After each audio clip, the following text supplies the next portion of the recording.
السلام علیکم دوستان عزیز، برادران و خواهران و تماشاگران شبکه کاروان عمر. من بعد بهر شما قصه های خوب و قصه های تاریخی و حیاتی را برای شما پیشنهاد میکنیم. از شما خواهش تا آخر خوب گوش کنید. در زمان یک جوانی با تقوا بود. جوانی با ایمان، دائما در طاعت و عبادت پروردگار بود. روزی برای حج کردن به سفر برآمد. در صحرای بی آدم می رفتی گروهی راهزنها او را دستگیر کردند. وقتی آنها در راه می رفتند دید که نماز عصر شد. جوان باشد از آنها خواهش کرد تا نماز خود را به انجام رساند. سردار گروه راهزنها بر او اجازت داد تا که نمازش را ادا کند. جوانی با ایمان با تقوایی که بود پس از نماز گریه کرد و پس از ختم نماز خود دعا کرد و کمی تبسم کرد. سردار گروه وقتی این حال را دید از او پرسید: چرا تو اول گریه کردی؟ بعداً کمی تبسم کردی؟ سبب در چی بود؟ جوان گفت: دوست داریم نسبت آنها من را گریان کرد. این مرد پرسید: آنها کیست؟ جوان گفت: مهمانان بیت الله. سردار راهزنها گفته این جوان را نفهمید و گفت: آیا میدانی من کی هستم؟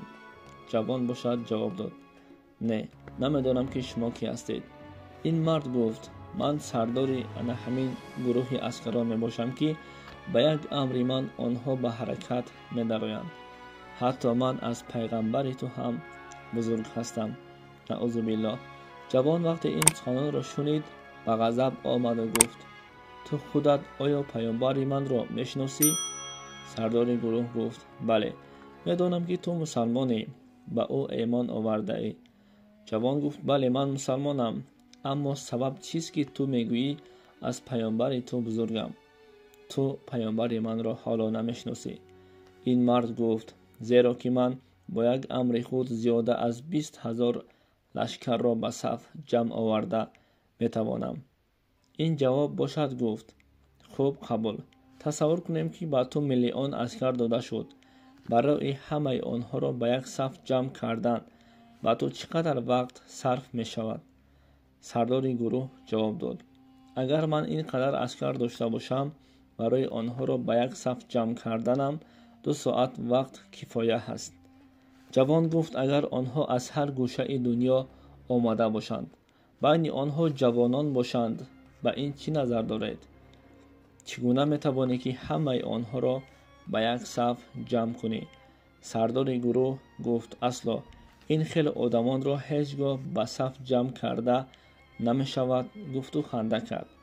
جوان گفت: پس ببین، قبله مسلمانان کعبه معظمه، به این مکان مقدس از تمام گوشه دنیا آدمان می آیند، اما امام وقتی یک بار تکبیر گوید 2 میلیون آدمان به یگان سردار و قماندان در کوتاه‌ترین مدت، حتی در 10 ثانیه به صف خود جمع می شوند. آن همین دین ما هست. این را بر ما پیامبرمان محمد صلی الله علیه و آله و سلم بر ما آموخت. بله، خودش مرد، اما تا امروز گفته های او و امر او فراموش نشده است. آیا تصور کرده می توانی که پیامبر من چقدر بزرگ است؟ بله، خدای ما بزرگ است. پیامبر ما امر خدا را به جا آورد و تا کنون امر او با جان و دل در ما امتانش روز تا روز زیاده شده و با یک امر الهی و گفته رسول خدا صلی الله علیه و سلم تا قیامت با این امر آنها را به جا خواهیم آورد. سلام دوستان، سنجش شناسنامه خارجی یعنی که زگرم پاسپورت برای شما مشکل شده است و شما نمیتوانید در کجا چطور بسنجید. و اما پیش راه این مشکل شما را گرفتیم. شما اکنون میتوانید در خانه نشسته پاسپورت های خود را بسنجید و جواب درست را بگیرید. تنها با طریق واتساپ با این برادر صحبت کنید. این برادر بر شما چیزی گفت همان کار را بکنید. البته جواب پوره و عمیق به شما روان میکنند. و امروزها هم ای کار را رایگان نمی شود کرد، یعنی که اینها حق کاریشان را نیز میگیرند. به شما برای کار